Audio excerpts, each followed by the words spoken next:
Actual గా జగన్మోహన్ రెడ్డి ఉన్నప్పుడు మనకి ఆరోగ్యశ్రీతో అందరినీ కాపాడాడు, కోవిడ్ టైంలో కానీ నార్మల్లో. అది కాకుండా మనకి పిహెచ్సీలు అంతా రెనోవేట్ చేశారు, అర్బన్ హెల్త్ సెంటర్లు ఇచ్చారు మున్సిపాలిటీకి.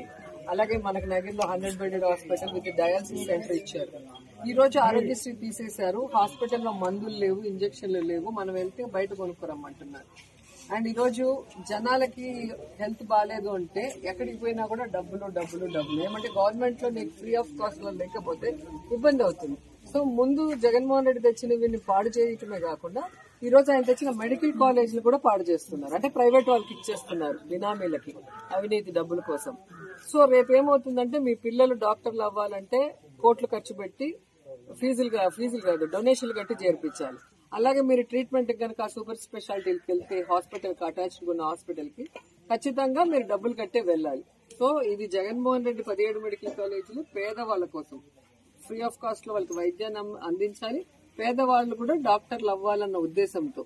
సో ఈ రోజు ప్రైవేటీకరణ చేయడాన్ని వ్యతిరేకిస్తున్నాం. ఇది గవర్నమెంట్ గానే ఉండాలి అని ప్రజలతో మనం అందరితో మాట్లాడి సంతక సేకరణ చేసి గవర్నర్ కి ఇస్తున్నాం. సో దాంట్లో మీరు కూడా పాల్గొంటారంటే సంతకం పెట్టండి. మీ పేరు? ఇన్షియల్